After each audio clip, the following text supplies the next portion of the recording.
officials warn Sudan is facing the risk of major disease outbreaks, with morgues stretched to breaking point and bodies piling up in the streets.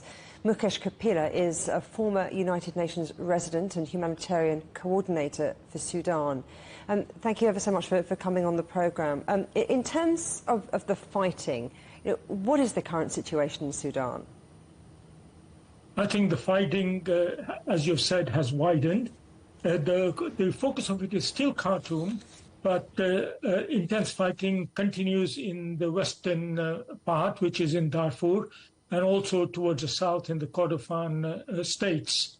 And probably there are small-scale fighting taking place all over the country. So it's a pretty generalized picture now.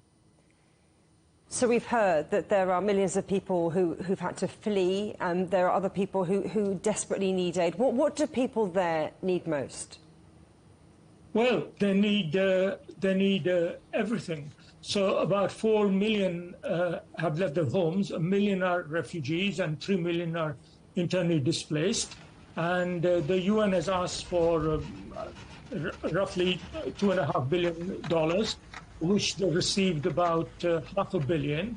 But the logistics of aid supply are considerable. And of course, there is looting and security problems that stop aid through. I think the principal requirements remain that of food, nutrition, as well as healthcare. There have been attacks on hospitals. There is shortage of medicines and essential drugs for chronic conditions and for acute conditions. And of course, food I have already mentioned. Then, of course, there is degradation of water and sanitation services, and that is going to make life worse as the rains come to one part of the country and droughts continue in other parts. So it's a pretty dire situation for literally all human needs. So a desperate situation, and you've mentioned there that the weather could turn, potentially exacerbating the problem. So let's talk about resolution. Why have the diplomatic efforts fallen flat? Well, I think we can certainly commend the efforts of the different initiatives for trying their very best, and everyone is involved, whether it is globally or regionally. But the reality of the matter is that the two parties are not ready to make peace because they have got plenty of fight left in them. In other words, it's an existentialist struggle, and they have plenty of means to wage their fighting, thanks to the stocks they've built up and thanks to support they've been receiving.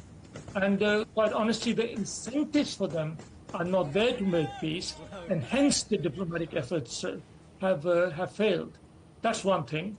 And because it is a fighting, the strategy of which is to eliminate the other side, the scope for compromise is very little.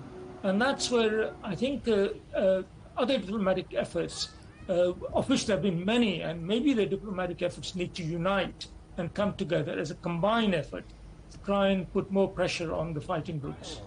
So you say the fighting groups have still got a lot of fight in them, and that the scope for compromise is really tiny. So what do you think it would take for a breakthrough? You mentioned there diplomatic efforts uniting. What else? I think the current efforts, for example, with sanctions, should continue. I think those who are arming the two sides should stop doing that. Also, they should step up humanitarian aid more, especially to neighboring countries, because that's where more and more people are going to come. And stabilizing the neighboring countries is extremely important for peace within Sudan. And then, quite honestly, there aren't that many more international levers up the international community's sleeve. Continuous effort has to be made, pressurizing the both sides on an even basis, and I think strengthening the Sudanese people so that they can mount their own resistance against the harms that are being done to them. But I'm sorry to say there aren't any easy or magic solutions to this one. There certainly aren't. Well, thank you very much for filling us in on the latest situation. That's Mukesh Kapila, former United Nations resident and humanitarian coordinator for Sudan. Thank you.